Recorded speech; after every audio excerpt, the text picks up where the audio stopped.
Welcome to the Bucky Brooks Show. I am Bucky Brooks, and we are bringing along one of the homies, one of my besties, fellow Tar Heel, fellow Raleigh native, my girl, Erin Summers. What's going on? How you doing here? I'm doing great.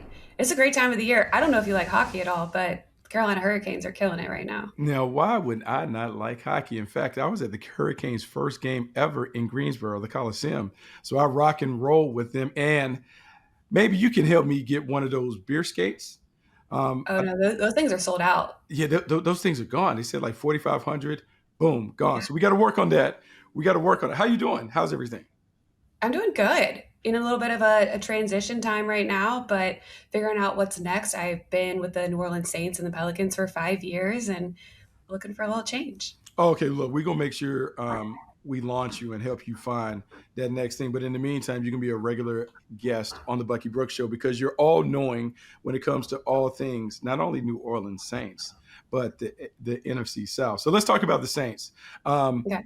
because you've been so intimately involved with the team and you knew what Kellen Moore was going to do in terms of building this team up, how do you feel about their offseason so far? I think that I go back to last year during the combine and talking to head coach Kellen Moore, aside from all the interviews and things, they were just getting started with getting to know each other, building their coaching staff, figuring out what types of players they had and what would fit into the system that he wanted to run. And he immediately pinpointed the offensive and defensive line and building through the trenches. And I think that that has been a main focus for the offseason. You can see in the way that they built through free agency. You go out and not only do you get Travis Etienne, who is going to be a huge piece in building that run game, but David Edwards, I think, has to be my favorite offseason signing because he comes in and solidifies that interior offensive line, which struggled a lot last season as the season went on and you had a lot of injuries. And I think that having somebody to lock down that position, the left guard, you traded Travis Penning or Trevor Penning last year. So you needed to really solidify that line in order to solidify the run game. I mean, 28th in total offensive yards on the ground last season, the lowest since 2015. That was definitely an area that they had to go out and address, and they did. So now, what's surprising? Obviously, my affiliation with the Jags. I'm watching the Jags play every week. Travis Etienne. Well, he changed his name. He changed his pronunciation. He did. A-Chain. Um, Mhm. he was such a vital part of it. I was really surprised that New Orleans wanted him right away, especially considering AK Alvin Kamara has been such a big part of that offense for so long. What does that mean? They play him together. Does he replace him? How do you see that playing out? Alvin Kamara talked about this actually Monday night with Teron Armstead on his podcast and said that he was excited about the pickup of HN. They're boys. They've kept in touch over the years. He likes his ability, his explosiveness, and thinks that they can work well together. That's been the big question mark of the offseason. What's going to happen with Alvin Kamara and what's going to happen with Cam Jordan? Two staples on both sides of the ball for you, not only in terms of production, but their leadership on both sides of the ball as well. So tough pieces to lose, especially you speak defensively, losing Demario Davis in free agency. And he was such a staple on that side as well.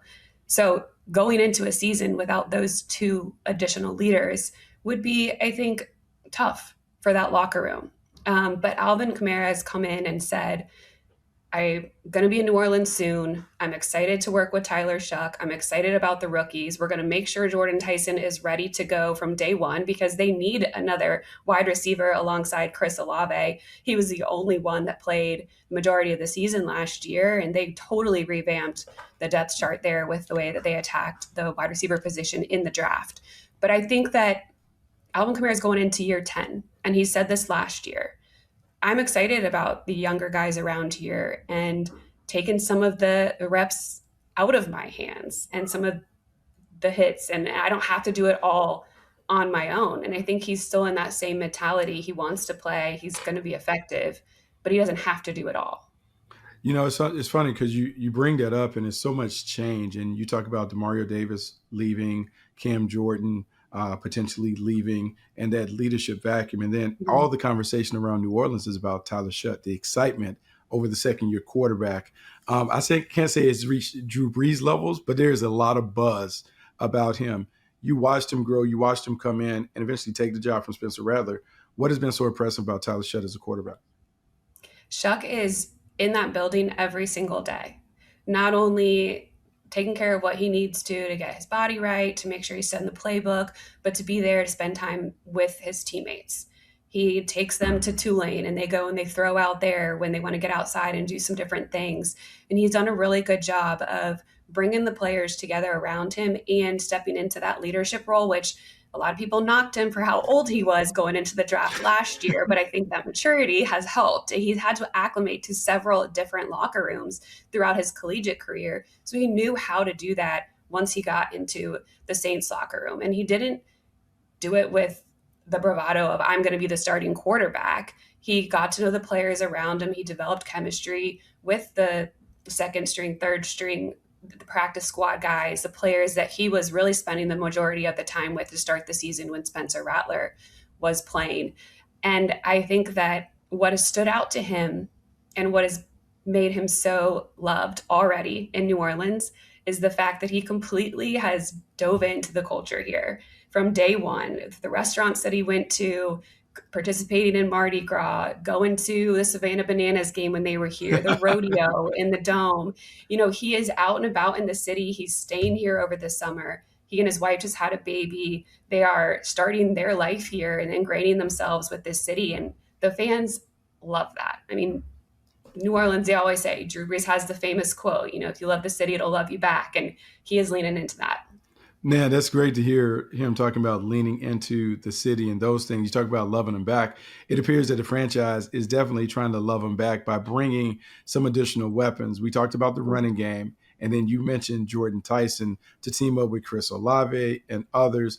Why was Jordan Tyson the pick? Why were the Saints so big on the Arizona State standout? Okay, so I wanted to go with the defensive end edge position, right? Okay. Because they're the second highest paid player in the league outside of the quarterback position. If you can go and nail a rookie D end and have them on a rookie contract, that opens you up for so much more opportunity and roster manipulation, flexibility with some other players. And I think that you have more opportunity to hit on a wide receiver later in the draft than you necessarily need to do with a top 8 pick. However, I do like Jordan Tyson. I do think he is the most complete wide receiver. I think he comes in with a few, I don't want to say they're red flags, but he does have the injury history. I mean, the broken collarbone, the ankle, a hamstring, a knee. There's several things that he's gone through in his career, but it sounds very similar to Tyler Shough and what he had to persevere through as well. Tyson's going to have to play. And I think that's why they lean towards a wide receiver as their top pick, because you already have Carl Granderson and Chase Young on the edge. You go out and you add Tyree Wilson in the trade during the draft.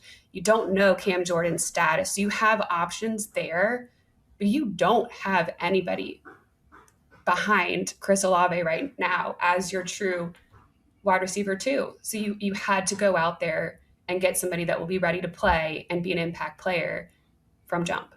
Now, I'll say this about Jordan Tyson because I was probably his biggest advocate on this side.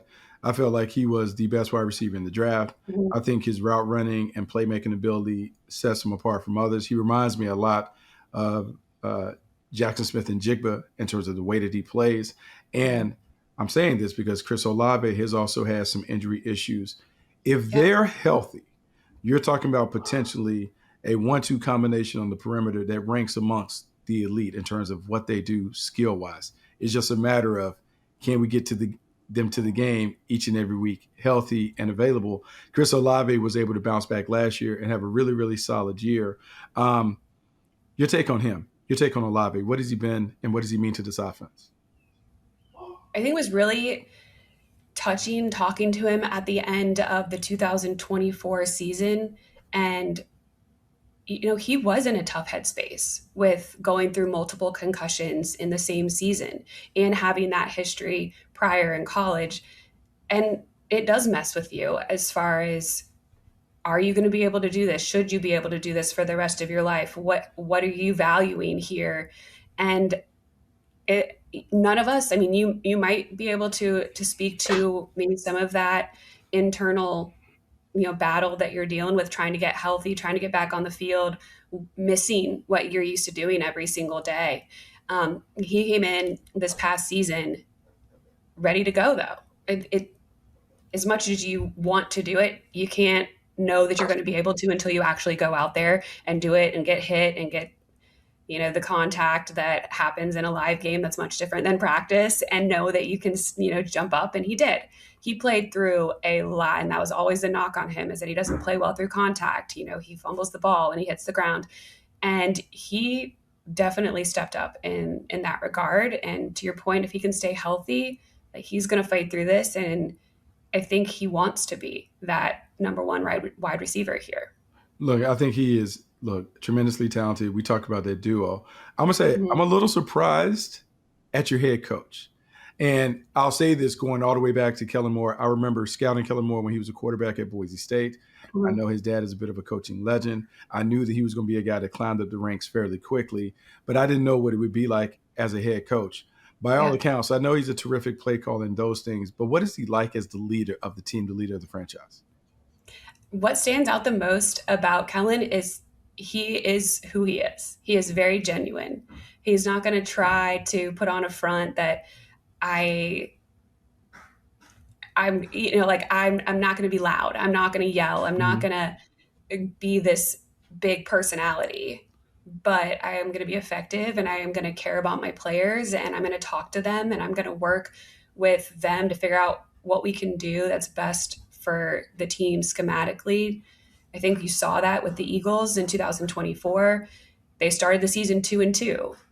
It looked a little rocky, and then they hit the bye week, and all of a sudden they have this explosive run game for the rest of the season. They go on a 10-game win streak, and he leaned into, like I mentioned at the very beginning, the strength of that team was their offensive line and their run game, and he really changed the offense around that, and they ended up winning a Super Bowl that year. So I don't think he is somebody that's going to be stuck in his ways and what he thinks and what he believes. He really does lean into, and I think Alvin Kamara has alluded to this as well, he appreciates the conversations that he'll have with you, like how he's real with you, how he takes your feedback and applies that going forward, because he doesn't act like he knows everything, and he does take advice and change things throughout the season based on what's playing out in front of him.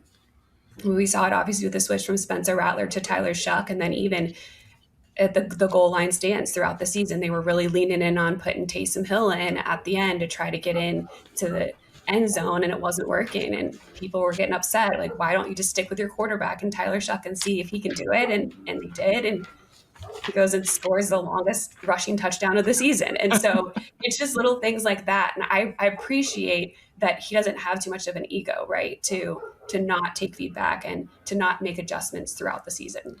When I think about the Saints, and FanDuel Sportsbook has them as the second best team in the NFC South. The odds are plus 290 for them to win the division. But when I think about the Saints and the one thing that could hold them back, obviously we talked about the defense and the losses. They go and get Christian Miller in the second round to help them. When you think about the defense, as you've been around and watched all the things that they've done over the course of the offseason, what else do we need to fix to help this defense get back on track? In 2024, the defense was 31st in the league against the run.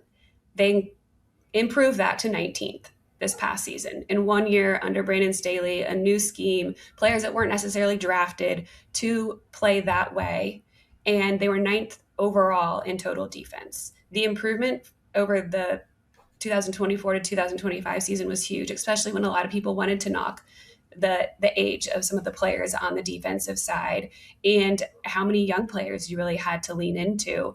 I got to highlight Jonas Sanker, one of the rookies that came in, played every single game, started 16 of them. He was huge. I think the way that your rookie class hit last season really sets you up for the potential to have more success this year. It helped you with free agency and the draft going into this season. But defensively, you have your staples on the edge. I think going out there and getting Christian Miller was a huge pick, because over the course of the season, Devon Godshaw's snaps started going down the last 3 games of the year. especially in the Staley defense, you have to have somebody solid in that nose tackle position. And getting Christian Miller in there and bringing him along, I think, was a huge pick for the Saints in the draft. You go down to the secondary, you lose Alontae Taylor, but you have Kool-Aid McKinstry and then Quincy Riley, another rookie who played extremely well last season. So you seem solid in that regard. And then your safeties, Justin Reed was huge. I mentioned Jonas, Sanker. And then I think a huge pickup in free agency was Caden Ellis with the linebacker group, because I think he can step in and be one of those leaders that you might be looking for on that side of the ball too. Oh, okay, well, I mean, dog, you got me convinced. Like right now, I guess the Saints are going to go marching in. I mean, they're just going to run roughshod over division based on the information that you've given me. Even though I'm looking out and I'm like, man, Tampa in their draft, they got a whole bunch of roughnecks. They get rough and rugged. I look at Atlanta. Atlanta's trying to figure out what they're going to do with Kevin Stefanski. Carolina Panthers, the defending NFC South champions, are there. One, before I even talk to you about those teams, as a Saints fan, participant, leader, which one did you hate the most? Atlanta, Carolina, or Tampa? That's not even a question. Bucky, I can't believe that you're asking that. I just got to know.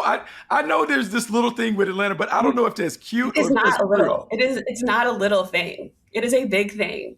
Oh, and there's no. I know Tampa, and there was this thing back and forth between them for a little while, because obviously Tampa was leading the division 4 straight years until they had a collapse at the end of last season. But the Atlanta Falcons are the ones that you just hate. You just absolutely hate. I just don't understand it. So I can never say like, hey, the Saints are my team and Atlanta's like my backup team. It can never be. No. It can never be that. I find it interesting that is the rivalry of that thing, when Tampa has kind of dominated the division. Yeah. But we're talking about New Orleans and Atlanta, and like the disdain for the Dirty Birds is so real. Like I can feel it. I can sense it at times. Yeah, there are things that they will do game week against the Falcons. Signs that are put up in the indoor facility that we're not allowed to talk about. It is. Kellen Moore said immediately, I realized that I got to get on board with this rivalry because we hate the Falcons, and I'm going to lean into it, and it's just what it is around here. Okay, I dig that. So here's what I'll say. Like one of the things that people talk about in building a championship team is you have to build the team to win the division. And so when I look at the way Tampa's built, the way Atlanta's built, and Carolina, do you feel like the Saints are built to win the division? Are they built to face those teams week in, week out? Yes. Because if you look at the most important position on the field is a quarterback. Mm-hmm. The Saints have seemingly found their franchise quarterback. Okay. Nearly the NFL Offensive Rookie of the Year. Uh-huh. And we can get into that if we need to. But okay. He played phenomenal towards the end of the season. And you look at who he had on the field with him. Mm-hmm. Alvin Kamara wasn't playing. Kendre Miller wasn't playing. Devin Neal wasn't playing. Those are your first three string running backs. Mm-hmm. The only wide receiver you had on the field that you had at the start of the season was Chris Olave, because you trade Rashid Shaheed and Brandon Cooks. Yeah. And then you look at the offensive line and the injuries that they dealt with. You don't have your starting center. You don't have your left guard. Your right tackle is out for 4 games. And he managed all of that. And in his 9 starts, won 5 of 5 games and 4 of the last 5. Oh, okay. And a lot of it was on his shoulders. The decision-making, he had to make sure he set these people up in the best positions possible as quickly as possible. And the Saints did have the highest paced offense last year. And a lot of it was because of what he was able to do. So I think that Tyler Shough is holding things down offensively. You add the weapons, you bolster the offensive line, you add a couple pieces defensively. They come along in year 2 behind Brandon Staley. But then you look at Tampa Bay, Baker Mayfield. Uh-huh. He does have some good options offensively, but you lose his go-to guy, Mike Evans. And then there are some concerns, I think, about the way that the season turned for them. Yeah.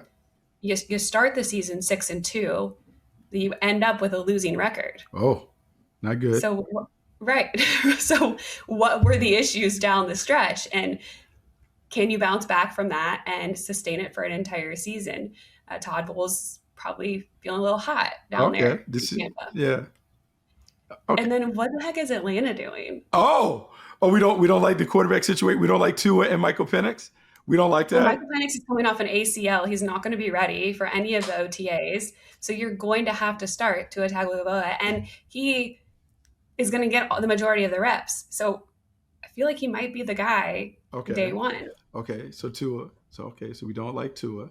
And then we got Bryce at Carolina. I didn't say we like him. I just said, is that you have a new head coach. You mentioned Kevin Stefanski. You have a new GM. I'm sure they're going to want to build around who they think is their franchise quarterback. So are we just hanging out this year and waiting for the draft next year to pick and find out who the guy's going to be? Okay. I kind of got this feeling that you're taking me to this, and you don't want to say it with your chest fully poked out. So I'm going to say what you're saying. I'm going to interpret what you're saying. Are you saying that Tyler Shough is the best quarterback in the division? Is that what we're saying? Are we going on record and saying Tyler Shough is the best quarterback in the division? That when we look back at this podcast, when we review it at the end of the season, you have called your shot that Tyler Shough is going to be the best quarterback in the NFC South this year. Yes. Oh, Lord. I will say, I will give Bryce Young his props. He just signed his 5th-year option. He has gotten a lot better. He's got some good pieces to work with. And I think that they have the same kind of thing the Saints are working with. They have some more continuity here. They have their coach and staff. They've got a couple more years under them than Kellen Moore does. But I'm not buying the Tampa Bay Kool-Aid. Okay. All right. I mean, since we're going to lean all the way into the quarterback, there's another second-year quarterback that has a lot of swag and a lot of flair, and that would be one Jackson Dart. Jackson Dart has all the things. So are we fully leaning in that we're going to say that Tyler Shough is the best quarterback in the class? We're going all the way out over Cam Ward, over Jackson Dart. If we had to do a redraft, that Tyler Shough would be the one that we would take. You can tell me what you saw. Mm-hmm. I just told you how I saw him lead a team that you probably wouldn't be able to name half of the guys on the field or know where they came from towards the end of the season. But statistically, he performed better than Jackson Dart. He did. He led all rookies in total yards, in completions, in passer rating, in rushing touchdowns. Okay. That evidence is there. Okay, Tyler Shough. So when we come back and we do our regularly monitored stuff and we check in Tyler Shough is not only going to rock and roll in the NFC South, but Tyler Shough is going to be the one that everyone regrets passing on as the quarterback of the 2025 draft class. All right, E, I dig it. I'm going to go with it. I'm going to let you rock out a little bit and go, oh, look, this is fun. It's always fun when I have someone on, not only from the hometown, but a fellow Tar Heel. And speaking of Tar Heels, how are we feeling about my Tar Heel basketball team? I'm not going to worry about the football team. How are we feeling about my basketball team, given your background with the Pels and all that? You've seen Mike Malone up close and personal. Should I go and get my T-shirt? Should we print up the shirts? Are we going back to the Final Four? Can we go back to what we used to know regularly and routine? How do you feel about my Tar Heels? What is a T-shirt going to say? Just a national champion in 2027? We back. We all the way back. Yeah, no, Mike Malone is an interesting pick. He's definitely a good coach. He is a very smart coach. Not necessarily what I think an adult who thinks that they're really good at their craft wants, because he is going to be hard on you. Yeah. I think that's exactly what college age students, athletes need, is a little more discipline, a little more structure, especially because with the NIL era and people thinking that if it doesn't work here, they can just jump ship and go somewhere else. Like I think there's got to be something said for that discipline. When you look across the league at some of the other coaches that have had success, they're a little crazy too. Yeah, I get that. I just need this. I need this to work out. And the reason why I'm going to show you my little thing. I need this to work out. I need Oh, wow.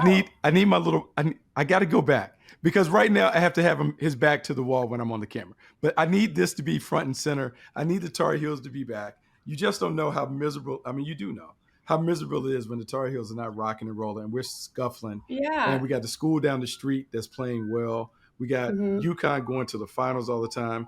And then we got Elliot Cadeau, who used to rock with us, not rocking with us. He goes to Michigan and wins the title. Right. My heart can't take it anymore. I need us to be Yeah, back. no.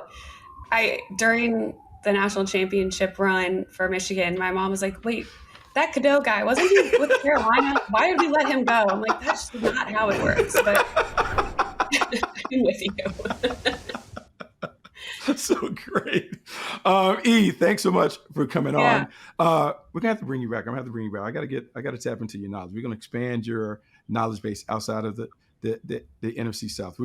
I need you to rock and roll with all of the NFL so we can have these regular dialogues and routines. All right, So let's do it. all right. So that is it for the Bucky Brooks Show. That is my girl, Erin Summers. I'm Bucky Brooks. Until next time, we'll talk to you.